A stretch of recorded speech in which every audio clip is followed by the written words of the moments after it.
শাওন না, তুই কি দিয়েছিস বিয়েতে? কেন? ইট দিয়েছি 2টা। তোমাদের পুকুর ঘাটটা ভেঙে গেছে দেখলাম, তাই ইট দেওয়া। সেই ইট দিয়ে তোমার আব্বু কনস্ট্রাকশন করতে পারবে। কুত্তা সারা, তুই কালকে আমার সাথে দেখা করবি? হে হে হে, কি বলো তুমি? তুমি তো কালকে তোমার শ্বশুর বাড়ি থাকবে, আমার সাথে কিভাবে দেখা করবে? তোকে আসতে বলেছি, ব্যাস আসবি। কিভাবে দেখা করব সেটা আমার ব্যাপার। তোমার নাচ বিয়ে হয়েছে, এখন তো শ্বশুর বাড়িতে থাকার কথা, মোবাইল কই পাইছো? যেখানেই থাকি, তুই কালকে লেক সিটিতে আয়, তারপর তোর মজা বোঝাবো। রাখলাম আমি, বাই। হি হি হি, এই হলো আমার গার্লফ্রেন্ড পরি, আর 4 বছর ধরে রিলেশন। ও সরি, এখন রিলেশন আর নেই, সে এখন অন্যের ঘরে নি। একটু ওয়েট, কিছুদিন আগে কথাগুলো একটু শেয়ার করি। শাওন, বাবা বিয়ে ঠিক করে ফেলেছে। সে আজ নতুন কি? তোমার বিয়ে তো আজ 1.5 বছর ধরেই হচ্ছে। এবার কিন্তু সত্যি সত্যি ঠিক করে ফেলেছে। ছেলে লন্ডন থাকে, ওখানেই সেটেলড। বিয়ের পরে আমাকেও নিয়ে যাবে। এই ফান করো না তো, বসো, আমি বাদাম নিয়ে আসি। রাখো তোমার বাদাম। আজ আমি তোমার সাথে পার্কে বাদাম খেতে আসিনি। তাহলে কেন এসেছো পরি? এই যে কথাগুলো বলার জন্য। সিরিয়াসলি তোমার বিয়ে ঠিক করে ফেলেছে? মিথ্যা বলতেছি মনে হচ্ছে আমার এক্সপ্রেশন দেখে? না। কত করে বললাম একটা জবে ট্রাই করো, জবে ট্রাই করো। না, উনি বিন্দাস হয়ে ঘুরে বেড়াবে। কত বিয়ে ভেঙেছে এই বছরে শুধু তোমার জন্য। যদি একটা গতি করতে পারতে। আছো শুধু টিউশনি আর হ্যাঙ্কি ব্যাঙ্কি নিয়ে। তোমাকে আমি আগেই বলেছি, এই শহরে মামা খালু না থাকলে চাকরি পাওয়া যায় না। যেগুলো পাওয়া যায় সেগুলো দিয়ে তুমি তো দূরের কথা, আমি নিজেই চলতেই কষ্টসাধ্য হয়ে যাবে। তা এখন কি করবে শুনি? কি আর করবো, প্রতিবার যা করো তাই। এবারও বিয়েটা ভেঙে দাও, আমাকে আর 6টা মাস সময় দাও, কিছু একটা করে ফেলবো। এসব বলে এখন লাভ হবে না। অনেক বিয়ে ভেঙেছি 1.5 বছরে, কিছু করতে পারোনি। সেখানে 6 মাসে কি করবে জানা আছে আমার। ও তাহলে এখন আমাকে ছেড়ে চলে যাবে? তাহলে অন্যের ঘরে নিয়ে হবে? এছাড়া উপায় কি বলো? সত্যি চলে যাবে পরি আমাকে ছেড়ে? শোনো, আমার সময় হয়ে গেছে যাওয়ার। আপু ফোন দিয়েছে, শপিং এ যেতে হবে। আর তুমি নিজেকে গুছিয়ে নাও, ভালো থেকো। বিয়ের কার্ড সময় মতো পৌঁছে দেব। বিয়েতে আসিও, ভালো থেকো। আমার প্রশ্নের উত্তর কিন্তু এটা ছিল না। পরি কিছু না বলে চলে গেল। পার্কের বেঞ্চ থেকে এক দৃষ্টিতে তাকিয়ে রইলাম। সময় কত স্বার্থপর, খুব সহজে মানুষকে দূরে সরিয়ে দেয়। চলে গেল আমাকে ছেড়ে। অবশ্য দোষ আমারও কম নয়। মধ্যবিত্ত পরিবারের ছেলে আমি। পরিবারে আমরা 3জন। বাবা অনেক বছর হলো আগত হয়েছে। আমি আর একটা ছোট বোন আছে, এবার 10ম শ্রেণীতে পড়ছে। গ্রাম্য মফস্বল থেকে উঠে এসেছিলাম চাকরির সন্ধানে, পাশাপাশি পড়াশোনাটাও চালিয়ে নেওয়া। মা আগের মতো কাজ করতে পারে না, তাই স্বপ্ন নিয়ে এসেছিলাম ইট পাথরের লোকারণ্যের ঢাকা শহরে। অনেক চেষ্টার পরেও চাকরি নামক সোনার হরিণটি আর পাওয়া হয়নি। ভার্চুয়ালের এক ভাইয়ের মাধ্যমে স্থান হয় গাজীপুরে, জোগাড় হয় 3টা টিউশনি। আগে ভাই করতো, উনি নাকি বিদেশ চলে যাবে অস্ট্রেলিয়া স্কলারশিপ নিয়ে, তাই ওনার টিউশনিগুলো আমাকে দিয়েছে। মাস শেষে যা আসে নিজেকে কোনো মতো চালিয়ে বাকিগুলো মায়ের কাছে পাঠিয়ে দিতাম। আর পরিষদে পরিচয় হয়েছে আমার প্রথম ছাত্রী ইমার সূত্র ধরে। একদিন ইমাকে পড়তে এসে দরজা খুলে দুজনকে একসাথে বসে গল্প করছে। ইমা, পড়তে এসো। স্যার চলে এসেছেন। বই খাতা নিয়ে আসো। আজ পড়বো না স্যার। কেন? বাসায় আম্মু নেই। তোমার আম্মু বাসায় নেই, এর সাথে না পড়ার কি সম্পর্ক? ওই, আপনি এত কথা বলেন কেন? ও পারবে না বলেছে, আজ পারবে না, ব্যাস। এক্সকিউজ মি, আপনি কে? স্যার, ও আমার কাজিন পড়ি। আপনাকে দেখেননি, কারণ আপু হোস্টেলে থাকে। আচ্ছা তুমি পড়তে বসো। আচ্ছা আপনি ঝগড়াটে টাইপের নাকি? কথার মাঝখানে জবাব দেন। এই বলে দুজনে আমাকে ঠেলতে ঠেলতে রুম থেকে বের করে দরজা লাগিয়ে দিল। কি আর করার, বাধ্য হয়ে মেসে চলে আসলাম। পরের দিন ইমাকে পড়াতে গেলাম। ইমাকে পড়ানো শুরু করলাম। হঠাৎ ঘোমটা দেওয়া একটা মেয়ে আসলো নাস্তা নিয়ে। ইমাকে হাসতে দেখে বললাম, কি আন্টি এখনো আসেনি তাই না? জি স্যার। উনি কে, নতুন কাজের মেয়ে? বলা দেরি তো ঘোমটা ফেলে রাগি মুড নিয়ে দেখাতে দেরি নেই। এই এই, শান্ত হ আপু। তোর স্যার আমাকে কি বলেছে? আপু তুমি আগে বসো আর রাগ কমাও। স্যার তোমার মুখ দেখেনি তাই বলেছে। আগে ফুরি নাস্তা আনতো না, এনে দিত আম্মু। আচ্ছা বসলাম। স্যার নাস্তা নেন। না, আমি নাস্তা খাবো না। কেন স্যার? তোমার এই আপুর সাথে কালকেও ঝগড়া হয়েছে, আজও হয়েছে। চাই কিছু মিশিয়ে দিতে পারে প্রতিশোধ নেওয়ার জন্য। পরের দিকে তাকিয়ে দেখে রাগে ফুলতেছে, শুধু পারছে না আমার ওপর আক্রমণ করতে। সেদিনের মতো পরিয়ে চলে আসলাম। এভাবে প্রতিদিন কোনো না কোনোভাবে পরীর সাথে দেখা হতো। পরীর মতোই সুন্দর, আগে খেয়াল করিনি। কি মায়াবী চেহারা, যদিও একটু জল্লার টাইপ। চোখের দিকে তাকালে যে কোনো ছেলে তার প্রেমে পড়তে বাধ্য হবে। ইদানিং ইমাকে পড়ানোর সময় পরী দরজায় দাঁড়িয়ে থাকে। বিষয়টা অনেকদিন ধরে লক্ষ্য করছি। মাঝে মাঝে চোখাচোখি হতো, চোখাচোখি হতেই পরী দরজা খুলে সরে যেত। আগে আন্টি নাস্তা দিত, এখন প্রতিদিন নিয়ম করে পরী নাস্তা দিয়ে চলে যায়। আমি নাস্তা করার সময় একদৃষ্টিতে তাকিয়ে থাকে। ব্যাপারটা আগে অস্বস্তি লাগলেও এখন কেন জানি লাগে না, বরং ভালোই লাগে। এভাবে 2 মাস গেল। হঠাৎ একদিন পরী আসার সময় ইমা ডাক দিল। কিছু বলবে ইমা? স্যার এটা কথা ছিল। কি বলো? আমি না, আপু বলবে। কোন আপু? পরি আপু। দরজার দিকে তাকিয়ে দেখলাম পরী মাথা নিচু করে তাকিয়ে আছে। স্যার আপনাকে পরি আপু ভালোবাসে। তো আমি কি করতে পারি? আপনি কি করবেন মানে? আপনিও আপুকে ভালোবাসবেন। এই পিচ্ছি মেয়ে, তুমি ভালোবাসার কি বোঝো? স্যার আমাকে পিচ্ছি বলবেন না, আমি 9-এ পড়ি। প্রেম কি জিনিস বোঝার মতো যথেষ্ট বয়স আমার হয়েছে। আচ্ছা ঠিক আছে, তুমি পেকে গেছো। তোমার আপুকে বলে দাও আমি ওনার সাথে প্রেম করতে পারবো না। স্যার প্রেম না করলে আম্মুকে বলে দিব। কি বলবে? বলবো আপনি আমাকে পরি আপু না থাকলে। এত বড় মিথ্যা কথা তুমি বলতে পারবে? কিছু করার নাই, আপনাকে রাজি হতে হবে। আচ্ছা আমি 2 দিন ভেবে বলি। ঠিক আছে বলিয়েন, তবে এই 2 দিন পড়াতে আসবেন না। আম্মু কল দিলে বলবেন অসুস্থ আছেন। আচ্ছা ঠিক আছে। পরিপ্রেমে আমি পড়েছি কিনা জানি না, তবে ইমাকে পড়ানোর সময় পরি দরজায় না দেখলে আমারও কেমন জানি খারাপ লাগে। পরীকে মিস করি। তবে আমার মতো ছেলেকে পরির মতো মেয়ের সাথে কখনো মানাবে না, কারণ পরিদের ফ্যামিলি স্ট্যাটাস আর আমাদের স্ট্যাটাস আকাশ পাতাল তফাৎ। কিন্তু ইমার কথা ভেবে কষ্ট লাগতেছে। ইমা যদি ওর আম্মুকে বলে দেয় তো মিথ্যে কথাগুলো ইমাকে, তাহলে ওই ভাইয়ের মান সম্মানটা তো যাবেই, সাথে আমার অবস্থাও কাইল হয়ে যাবে। কেননা ইমাকে পরিয়ে মোটা অঙ্কের টাকা পাই কিছু, যা দিয়ে আমার গ্রামের পরিবারটা চলে যায়। অবশেষে ভেবে চিন্তে ডিসিশন নিলাম, হ্যাঁ বলে দিব। পরিও ভালো থাকুক, নিজেও ভালো থাকা। কিন্তু জানি না এই সম্পর্কটা যদি করি তার ভবিষ্যৎ কী হবে। রাতে খাওয়া শেষ করে শুয়েছিলাম, মোবাইল বেজে উঠলো। হাতে নিয়ে আননোন নাম্বার দেখে রিসিভ করলাম। পরপর 3 বার বেজে উঠলো। রিসিভ করে কানে দিতেই, ওই ফোন রিসিভ করতে এত সময় লাগে? কোন মেয়ের সাথে কথা বলতেছো? আশ্চর্য, আপনি কে? আর এভাবে কথা বলছেন কেন? কে মানে? ওই কয়টা মেয়ের সাথে কথা বলিস? হ্যাঁ, তুমি থেকে ডিরেক্ট তুই? এর থেকে বেশি কিছু থাকলে সেটাই বলতাম। বল, রিসিভ করতে দেরি হলো কেন? বলবো, আগে বলেন আপনি কে, না হলে বলবো না কিছু। আমি পড়ি। ও, আমার নাম্বার কোথায় পেলেন? আমাকে আপনি করে বলতেছো কেন? নাম্বার ইমাকে দিয়ে চাচি আম্মুর কাছ থেকে নিয়েছি। ও, কেমন আছেন? আগে আপনি বলা বাদ দাও, দেখছো না আমি তুমি করে বলতেছি যাতে সহজে বলতে পারো। আর আমার উত্তর কই? আচ্ছা, ব্ল্যাকমেলটা উঠিয়ে নিলে হয় না? উঠালে কি হবে শুনি আমার উত্তরটা? না, ইয়ে হবে। তাহলে উঠালাম না। এটা কিন্তু ঠিক না। আপনি আমার সম্পর্কে কতটুকু জানেন? যা জানার এই 2 মাসে জেনে নিয়েছি। আর একবার আপনি করে বললে কালকে ইমাকে পড়াতে আসলে সব চুল ছিঁড়ে নেব বললাম। না, আর বলবো না। তুমি খুব ডেঞ্জারাস মেয়ে, সেটা ভালো করে বুঝছি। আমার উত্তর দাও। হ্যাঁ, হ্যাঁই দিলাম। এবার প্রমোস করো। উইল ইউ মেরি মি বিপরী? গাধা, এটা বিয়ের প্রপোজাল, প্রেমের নয়। প্রেমেরও একটা আছে নাকি? I love you Shaon. ও আচ্ছা, এটা আই লাভ ইউ পরি। ঠিক করে বলো। I love you.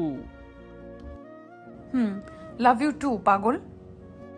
I love you Pori. এভাবে দিনগুলো ভালোই চলছিল। পরি অনার্সে ভর্তি হলো, আমার অনার্স কমপ্লিট হলো। এর মধ্যে পরি বিয়ের জন্য পাত্র দেখা শুরু করলো। ইনিয়ে বিনিয়ে অনেকগুলো বিয়ে ভাঙলো। আমাকে কিছু একটা করতে চাপ দিল। এর মধ্যে বাড়ি থেকে মা ফোন দিয়ে বলল ছোট বোন সিরিয়ার টেস্ট পরীক্ষার সামনে, পরীক্ষার ফি দেওয়ার জন্য কিছু টাকা লাগবে। বোনটিকে কখনো ভালো কিছু দিতে পারিনি, তাই একসাথে 5,000 টাকা দিলাম সামনে পরীক্ষা দিবে, ভালো দেখে জামা নিতে। পরের দিনই পরি বলে বিয়ে ঠিক হয়ে গেছে, হাতে কোনো টাকা নেই। রুমের জনির কথা শুনে ইট দেওয়ার প্ল্যানটা করলাম। জনিও নাকি ওর গার্লফ্রেন্ডের বিয়েতে এই কাজ করেছিল। আমিও প্ল্যানটা ব্যবহার করলাম, কারণ পরীকে তো পাবো না, ভালো কিছু উপহার দিয়ে নষ্ট করার দরকার কি, তার চেয়ে ভালো শয়তানি বুদ্ধিটা কাজে লাগাই, পরে যা হবার হবে। ঠিক তাই করলাম। ফোন দিয়ে হুমকি দিয়ে বলল পার্কে দেখা করতে। পরি কথা মতো পরিদেও নীল পাঞ্জাবিটা গায়ে দিয়ে পার্কের এক কোণে বসে আছি, ছোট্ট একটা বেঞ্চিতে। আমার সাথে আছে একটা খাম। পরীকে সারপ্রাইজ দিব বলেনি, পরে অবশ্য বিয়ের কথা শুনে আর বলিও নি। দূর থেকে লক্ষ্য করলাম সাদা গাউন পরিহিত একটা মেয়ে সামনের দিকে এগিয়ে আসতেছে। হাঁটার ভাব দেখে বসতে বাকি নেই, এটা পরি। কাছাকাছি আসতে মনে হলো স্বর্গ থেকে নেমে আসা রূপকথার অপসরী যেন। আজও ডুবে যেতে ইচ্ছে করছিল পরীর প্রেমে, তবে একটা কথায় মায়ায় কোনো কিছুই ঢুকতেছে না। পরি এখানে কিভাবে? আজ তোর বউ ভাত। পরি সামনে এসে আমার চারপাশে কয়েকটা চক্কর দিল, তারপর বাম পাশে বসলো। কি সাহেব, এইভাবে তাকিয়ে থাকলে হবে?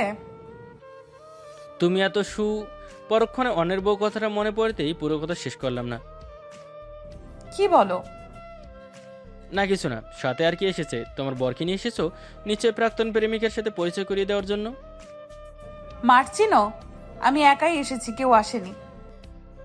কিন্তু তুমি না এখন তোমার শ্বশুর বাড়িতে থাকার কথা। বিয়ে হলো তো শ্বশুর বাড়িতে থাকতাম। মানে হলো বিয়ে আমার না, আমার কাজিনের হয়েছে। কেন, তুমি কার্ড খুলে দেখোনি? না, ফেলে দিয়েছি। এই জন্যই তোমাকে গাধা বলি।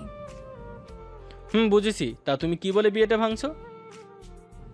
ছেলেটাকে বলেছি আমার চোখ একটা তেরা, উল্টো করে দেখাইও।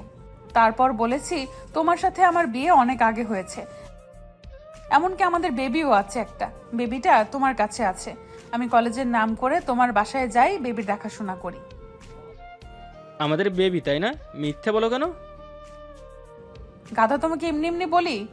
বেবির কথা না বললে বিয়ে ভাঙতো না। আচ্ছা পরি, আমি কি সত্যি গাধা? যা দুষ্টু করলাম, আমার পাগলটার অনেক ভালো। তা তুমি কেন ইট দিয়েছো আমাকে? ও হ্যাঁ, ভালো কথা। ফিতে আর গিফট পেপার মোড়ানো 30 টাকা খরচ হয়ে গেছে, দিয়ে দেবো টাকাটা প্লিজ। কেউ গার্লফ্রেন্ডের বিয়েতে ইট উপহার দেয়? দিয়েছে তো আমার রুমমেট জনি। হ্যাঁ, ওকে পাই, তারপর বোঝাবো নে কুবুদ্ধি দেওয়ার পরিণাম কি হয়। আচ্ছা পরি শোনো, একটা সারপ্রাইজ আছে। কই দেখি। এটা খুলে দেখো। জয়েন্ট লেটার কিসের গো এটা?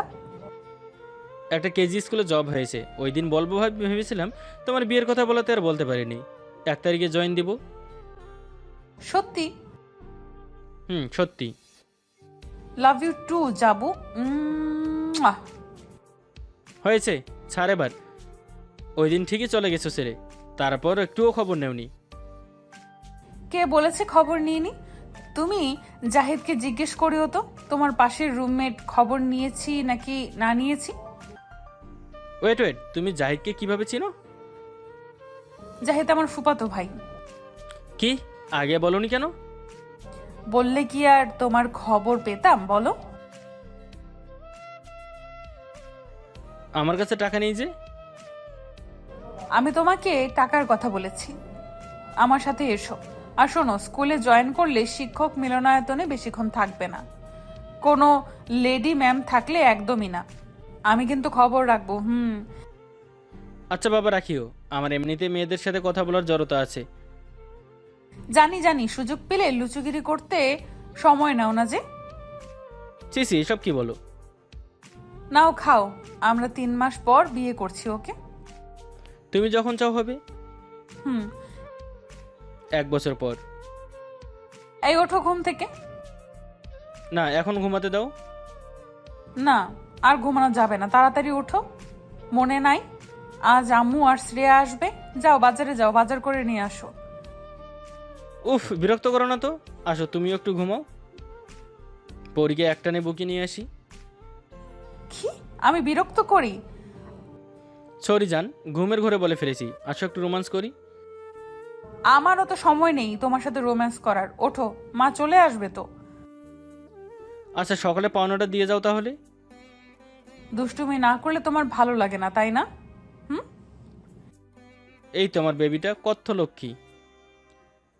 এই শোনো, আসার সময় মনে করে কিন্তু আইসক্রিম নিয়ে আসবে, না হলে আজ তোমার খাওয়া বন্ধ। পাগলিটা বলেছিল বিয়ের প্রথম রাতে যখন আমার মনে যা চাইবে তাই দিতে হবে। এই যেমন চাঁদনি রাতে একসাথে চাঁদ দেখা, রাতের বেলা ফুচকা খাওয়া, মাঝরাতে আইসক্রিম চাইলে অবশ্যই আইসক্রিম এনে খাওয়ানো, খুব সকালে স্নিগ্ধ ভেজা শিশিরের ওপর খালি পায়ে হাঁটা, হঠাৎ নিয়নের আলোয় তার হাতটি ধরে হাঁটার মধ্যে যখন বলবে কোলে নিতে হবে, অবশেষে সারা জীবন এক বুকে যেন আর কারণ না ঠাঁই দেওয়া। এমনকি আমাদের বাচ্চা হলেও না, জানি না বাচ্চা হলে তারপর কি হবে। যথাসাধ্য চেষ্টা করি পাগলির চাওয়াগুলো পূরণ করার জন্য। আর দুষ্টু মিষ্টি খুনসুটির মধ্য দিয়ে চলে যাচ্ছে আমাদের টুনটুনির সংসার। দোয়া করবেন। আপাতত বিদায় নিচ্ছি। আর আমাদের নতুন চ্যানেলটি সবাই সাবস্ক্রাইব করে পাশে থাকা বেল বাটনে ক্লিক করুন। ধন্যবাদ সবাইকে। আজ ঈদ। আজ ঈদের নামাজ আদায় করে বাড়িতে ফিরে আসি। এসে দেখি আমার চাচাতো বোন আমার রুমে বসে বসে আয়না দেখতেছে। আপু, এতবার আয়না না দেখে তার চেয়ে ভালো হবে আয়নাটা তোমার গলায় বেঁধে রাখো। এমন সময় রেগে বেগে ও আমার কাছে চলে আসলো। কি বললি? আমি ওর রাগ দেখে বিছানায় চলে আসলাম, না হয় ওর হাত আমার গালে উঠে যাবে। আজকে ঈদ, তাই কিছু বললাম না। আবির, আমার কাছে আয়। কেন তোমার কাছে আসবো? কোনোখানে লাঠিও পাচ্ছি না যেটা দিয়ে তোর মাথা ফাটিয়ে দেব। আমি গিয়ে ওর পাশে দাঁড়িয়ে গেলাম। বলো, কি বলবে? কখন আসলি? এই তো এইমাত্র। আর তুমি আমার রুমে যে? এমনি সকাল থেকে তোর জন্য বসে আছি। তোকে কালকে বলেছি না যে আগে আমার সাথে দেখা করবি? নামাজ পড়তে গিয়েছিলাম, তাই তো সময় পাইনি। ও ভালো। আর শোন, তোকে নীল পাঞ্জাবিতে খুব সুন্দর লাগতেছে। দেখতে হবে না এটা কে গিফট করেছে? আসলে আপু, তোমার পছন্দ অনেক ভালো। তোরও পছন্দ অনেক ভালো। আমাকে তুই যে শাড়িটা দিয়েছিস সেটাও আমার অনেক পছন্দ হয়েছে। ফারজান আপুর দিকে ভালোভাবে তাকিয়ে দেখি ও আমার দেয়া শাড়িটাই পরেছে। ওকে দেখতে অনেক সুন্দর লাগছে। আপু, তোমাকে তো অনেক দামি দামি অনেক কিছু দিয়েছে, আর সব রেখে আমার কম দামি শাড়িটা পরেছো কেন? ভালো লাগছে তাই। আমারও একই প্রশ্ন, তুই পড়েছিস কেন? আমারও ভালো লাগছে তাই। চল, আম্মু তোকে ডাকতেছে। আগে আমার ঈদের সালামি দাও। আচ্ছা দিব, তার আগে আমাদের বাড়িতে চল। আগে আমার সালামি দাও, তারপরে যাব। এই নে।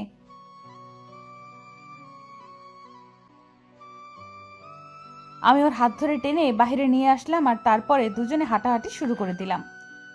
ওর গায়ে থেকে আজ কেমন যেন অন্যরকম একটা সুবাস আসতেছে। আমার কাছে এই সুবাসটা অনেক ভালো লাগতেছে। এই আপু, হাত ছাড়ো। তোমার বাড়িতে তো এসেই পড়েছি। কাকিমায়ের সামনে এমনভাবে হাত ধরা ঠিক হবে না।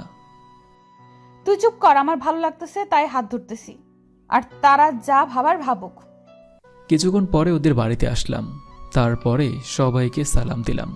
আমাকে সবাই অনেক কিছু খেতে দিল। এই আপু, অল্প অল্প দাও। এতগুলো তো আজকে মনে হয় শেষই করতে পারবো না। চুপচাপ এগুলো বসে বসে খা। আমি এতগুলো খেতে পারবো না। খেতে বলেছি না? আমি খেয়ে দিয়ে দেখি পেটটা আমার অনেক মোটা হয়ে গিয়েছে। আজকে মনের মতো খাওয়াইছে। তারপরে ফারজানা ওর রুমে নিয়ে গেল। এখন এখানে কিছুক্ষণ শুয়ে থাক, আর আমার একটু সাজ বাকি আছে। তারপরে আজ পার্কে ঘুরতে যাব। আমি কোথাও যেতে পারবো না। আজকে আমি বন্ধুদের সাথে ঘুরতে যাব। কথাটা শুনে রাগ উঠে গেল, তাই আমি ওর কান ধরে বললাম, যা তুই তোর বন্ধুদের কাছে। ফারজান আমাকে রুম থেকে বের করে দিল। বুঝলাম না। এমন সময় ঢুস ঠাস ঠাস আওয়াজ পেলাম। এই, আমাকে কেউ মারতেছে না। ফারজানার রুম থেকে আওয়াজ পাইতেছে, তাই আমি ওর কাছে চলে আসি। এসে দেখি ও সব কিছু ভাঙচুর করতেছে। তখন বললাম, এই এগুলো ভাঙতেছো কেন? আবির, তুই এখান থেকে যা, না হয় খারাপ কিছু হয়ে যেতে পারে। আপু, আমি তোমাকে ঘুরতে নিয়ে যাব, তবুও এগুলোর ওপর রাগ ঝেড়ো না। তোকে যেতে বলেছি না? সরি, এই কানে ধরেছি। ঠিক আছে আবির, আজকে যে তুই কতগুলো চর খাইতি, আজকের দিনটা ঈদ, তাই তোকে চর মারতেছি না। আমি যাব না তোমার সাথে। আবার কি ভাঙা শুরু করে দিব? এই না থাক, তোমার নাকি কিছু সাজা বাকি আছে, এগুলো শেষ করো। আমি আয়নার কাছে চলে আসি, এসে কপালে একটা টিপ পড়লাম। কিছুক্ষণ পরে আবির খাটে শুয়ে পড়লো। আয়নার দিকে তাকিয়ে দেখে আবির আমার দিকে তাকিয়ে আছে। কবে যে ওকে আমার মনের কথাটা জানাবো, ও কি আমাকে ভালোবাসে? ভালোবাসলে ও কেন বোঝে না যে আমি ওকে আমার জীবনের থেকেও বেশি ভালোবাসি? কিছুক্ষণ পরে দেখতে পেলাম আবির ঘুমিয়ে পড়েছে। এদিকে আমার সাজও শেষ, তাই আমিও খাটে চলে আসি। তারপরে ওর দিকে কিছুক্ষণ তাকিয়েছিলাম। এক পর্যায়ে মনে হলো ওকে যদি একটু জড়িয়ে ধরতে পারতাম। আমি ওকে ডাক দেওয়া শুরু করে দিলাম, কিন্তু কোনো সাড়া শব্দ পাচ্ছি না। তাই আমি আস্তে আস্তে ওর বুকের উপর শুয়ে পড়লাম। তারপর আলতো করে ওকে জড়িয়ে ধরলাম। হঠাৎ আবিরের ঘুম ভেঙে গেল। ও চোখ খোলার আগেই আমি নেমে পড়ি। কই ফারজান আপু, তোমার কি হয়েছে? এই তো আমি তোর পাশেই আছি। তুমি আমার পাশে শুয়ে আছো? মাথাটা অনেক ব্যথা করছিল তাই। আর তোর পাশে শুইলে সমস্যাটা কি বলতো? কিছু না, এতক্ষণ আমার বুকের উপরে কিসের যেন একটা অনুভূতি পেয়েছিলাম, সেটা এখন কোথায় গেল বুঝতেছি না। মানে কি? মানে হলো আমার বুকের উপরে 60 কেজির বস্তা অনুভব পেয়েছিলাম, আর সেটা এখন কোথায় হাওয়া হয়ে গেল বুঝতেছি না। হয়তো তুই ঘুমিয়ে ঘুমিয়ে স্বপ্ন দেখতেছিলি। এখন চল বাইরে যাওয়া যাক, দুজনে বেরিয়ে পড়ি। তারপরে একটা রিক্সা নিলাম। দুজনে কথা বলতে বলতে আবির বলে উঠল, শোনো, কালকে রাতে আমাকে একটা মেয়ে SMS করেছিল, আর তুমি তাকে বকা দিয়েছো কেন? ঠাস, তোকে একদিন বলেছি না কোনো মেয়েদের কথা আমার কাছে বলবি না? চরটা খাওয়ার পরে চোখ থেকে পানি পড়ে গেল, আর এদিকে রিক্সাওয়ালা মামাও রিক্সা থামিয়ে দিল। এই যে রিক্সাওয়ালা মামা, আপনি রিক্সা থামিয়েছেন কেন? আপনি চালাতে থাকেন। আমি তোকে একদিন বলছি না আমার কাছে তুই কোনো মেয়ের কথা বলবি না? মেয়েরা তোকে SMS দিবে, আর সেটা আমি আমার চোখ দিয়ে দেখব, সে মেয়ে কিন্তু আমি না। এই মামা, রিক্সা থামান, আমি নেমে যাইতেছি। সত্যি আজকে যদি তুমি নেমে যাও তাহলে তুই শেষ হবি, না হয় আমি শেষ হব, মনে রাখিস। আমি আর কিছু বললাম না, এই মেয়ে যেটা বলেছে সেটাও করতে পারে। ভাবছিলাম তোকে আজ মারবো না, তবুও তুই আমার রাগ তুলে দিলি। আবির চুপ হয়ে নিচের দিকে তাকিয়ে রয়েছে। হয়তো আজ অনেক ব্যথা পেয়েছে, কেন যে আমার রাগ কন্ট্রোল করতে পারি না। আবির সরি প্লিজ, তবুও রাগ করিস না। এই আবির সরি তো। আমি ওর কাঁধে হাত রাখলাম। এই আমার দিকে তাকা। না। তাকাতে বলছি কিন্তু। আমি ওর দিকে তাকালাম, তাকানোর সাথে সাথে ও মিষ্টি করে আবার বলল সরি। আমিও আর এই মেয়ের সাথে রাগ করে থাকতে পারলাম না। ঠিক আছে আপু, চুলগুলো ছেড়ে দাও, তাহলে তোমাকে আরো ভালো লাগবে। তুই চুলগুলো ছেড়ে দে। আমি ওর খোপাটা খুলে ফেললাম, এখন সেই লাগতেছে। অবশেষে পার্কে এসে পৌঁছালাম। এখন আসুন পরিচয়টা হয়ে নেই। আমি আবির, এবার অনার্স প্রথম বর্ষে পড়তেছি। আর কথায় কথায় যেই মেয়েটি রাগ দেখায় সে হলো ফারজানা, আমার চাচাতো বোন। আমার থেকে ও 1 বছরের বড়, তবে ওকে আমার অনেক ভালো লাগে। এক কথায় আমি ওকে ভালোবাসি, তবে কোনো সময় মুখ দিয়ে বলা হয়নি যে ভালোবাসি। আর বলবো বা কী করে? এই মেয়ে যা রাগী, আমার মুখ থেকে যদি এটা শোনে না জানি ও আমাকে কি করবে। এমনিতেই এই মেয়েকে আমার অনেক ভয় লাগে। আমাকে ও কোনো মেয়ের সাথে মিশতে দেয় না, আর আমার সব কিছুই ওর কাছে আছে, যেমন ফেসবুক আইডি, ইমো, তারপরে অনেক কিছুই ওর কাছে আছে। অনেকক্ষণ পরে আমরা পার্কে এসে পৌঁছালাম।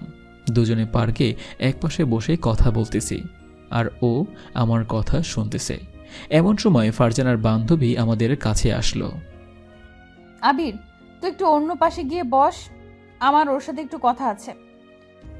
আমি উঠে অন্য পাশে চলে আসি। কিরে, তোদের প্রেমটা হয়ে গেছে নাকি? আর প্রেমও তো কিছুই বোঝে না। কি বলিস? সেই 2 বছর ধরে আবিরের পেছনে পড়ে আছিস, এখনো বলতে পারলি না? কেমনে বলবো, তুই তো জানিসই ও যদি না করে দেয় আমি কতটা কষ্ট পাবো। এত বোঝানোর চেষ্টা করি, কিন্তু ও তো আমার কথা বুঝতেই চায় না। তো এখন কি করবি? আর কিছুদিন দেখি, তবুও যদি না বুঝে তাহলে ওর মাথাও ফাটিয়ে ফেলতে পারি। দেখ হাসিস না, ভালো লাগে না কিন্তু। দোস্ত একটা হেল্প কর না। কিভাবে বলবো? তোর আর প্রেম করা লাগবে না, আমরা করি, সেটা তুই চেয়ে চেয়ে দেখ। দূর, তোর সাথে কথাই বলবো না। ফারজানা, আবিরকে তুই সত্যিই ভালোবাসিস? তোকে কি করে বোঝাবো বল? ওকে আমি চাই সারা জীবনের জন্য। ওকে ছাড়া আমি অন্য কিছু ভাবতেই পারি না। একটা প্ল্যান আছে। কি? আমার কাছে আয়, কানে কানে বলি। এতে কি কাজ হবে? হবে না মানে? পুরাই হয়ে যাবে। যদি হয়ে যায় তাহলে আমিও নিজে ট্রিট দিব। আগে গিয়ে বল।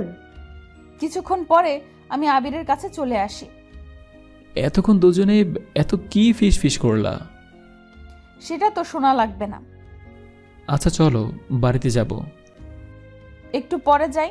আবির শোন, ওই যে দেখো, ওই ছেলেটা আমাদের কলেজেই পড়ে। ওকে আমি ভালোবাসি। কিভাবে বলি বল? কথাটা শুনে কি করব বুঝতে পারছি না। ও তাহলে অন্য কাউকে ভালোবাসে। এখন মন চায় অনেক দূরে হারিয়ে যাই, তবুও কিছু বললাম না। কি হলো, চুপ হয়ে আছিস কেন? আচ্ছা, আমি তোমাদের প্রেমটা করিয়ে দেব। আমি না হয় আমার ভালোবাসার মানুষটিকে অন্যের হাতেই তুলে দেব। আমি ওই ছেলেটিকে ডাক দিতে লাগলাম। তুই ওকে ডাকছিস কেন? থাম বলছি। আমি আর থামলাম না, ডাকতেই রইলাম। আমি ওকে ডাকতে বলেছি। শোন, আজকে থেকে তুই কোনো দিন আমাদের বাড়িতে আসবি না, আর আমিও তোদের বাড়িতে কোনো সময় যাব না। ফারজান আমাকে চর মেরে বাড়ির দিকে হাঁটা শুরু করে দিল। পার্কের সকল মানুষ আমার দিকে তাকিয়ে রয়েছে। এমন সময় ফারজানার বান্ধবী আমার কাছে আসলো। আবির, ওকে রাগিয়ে দিলে? ফারজানা তোমাকে ভালোবাসে, তুমি ওকে বোঝো না বলেই আজকে এই প্ল্যান করেছে ও। এটা আগে বলবা না? আমি যে ওকে ভালোবাসি। ওই দেখো, মেয়েটা কাঁদছে। আমি এক দৌড় দিলাম। তারপরে আমি ওর কাছে চলে আসলাম। ফারজানা থামো, আমার কথাটা শোনো। দেখি ও থামছেই না, তাই আমি আরও জোরে দৌড় দিলাম। তারপরে ওর সামনে চলে আসি আর বললাম, তুমি আমাকে ভালোবাসো, এটা তো কোনো সময় বললা না। আমি কাউকে ভালোবাসি না। তোমার বান্ধবী আমাকে সব বলেছে ফারজানা, আমিও যে তোমাকে ভালোবাসি। সত্যি তুই আমাকে ভালোবাসিস? আমি গিয়ে ওকে জড়িয়ে ধরবো এমন সময়? এখন না, বাসায় গিয়ে। এখানে বসে জড়িয়ে ধরলে মানুষ খারাপ বলবে। তাহলে চল বাসায় যাওয়া যাক, দুজনে গাড়িতে উঠে পড়ি। আজ আমি যে এতটা খুশি তা কাউকে বলে বোঝাতে পারবো না। ঈদের দিনে এটা হলো আমার বড় সারপ্রাইজ। অনেকক্ষণ পরে আমাদের বাসার সামনে এসে নেমে পড়লাম। আমি তাহলে বাড়িতে যাই? তুমি বলেছ যে আমাদের বাড়িতে কোনো সময় আসবে না। তখন রাগ উঠেছিল। তুমি আমাকে বোঝো না, তাই এখন অনেক বোঝাপড়া আছে তোমার সাথে। আমি ওর সাথে ওর রুমে চলে আসি। তারপরে ফারজানা দরজা লাগিয়ে দিল। আসো, আমাকে জড়িয়ে ধরো। এইগুলো এখন কেউ করে? বিয়ের পরে করে। জড়িয়ে ধরবা কিনা? আমি গিয়ে ওকে জড়িয়ে ধরলাম, আর ও আমাকে জড়িয়ে ধরলো। ও আমাকে অনেক শক্ত করে জড়িয়ে ধরেছে। এই ছাড়ো, কাকি আসতে পারে। হয়নি, দরজা লক করাই আছে। আমি গিয়ে ওর সারা মুখে চুমু দিতে লাগলাম, আর ওর ঠোঁটের মাঝখানে ও একটা দিলাম। ঠোঁটের স্পর্শ পেতে না পেতেই দুজনেই কেঁপে উঠলাম। শোনো, কোনো দিনও আমাকে কষ্ট দিবা না। ঠিক আছে। সহজে আমার রাগ তুলবা না। আমি যদি কোনো দিনও তোমার সাথে রাগও করি না কেন, আমাকে তুমি কোনোদিনও ছেড়ে যাবা না। সব সময় তোমার বুকে এইভাবে জড়িয়ে ধরে রাখবা। ওকে পাগলিটা। এইভাবেই শুরু হলো আমাদের দুষ্টু মিষ্টি প্রেম কাহিনী।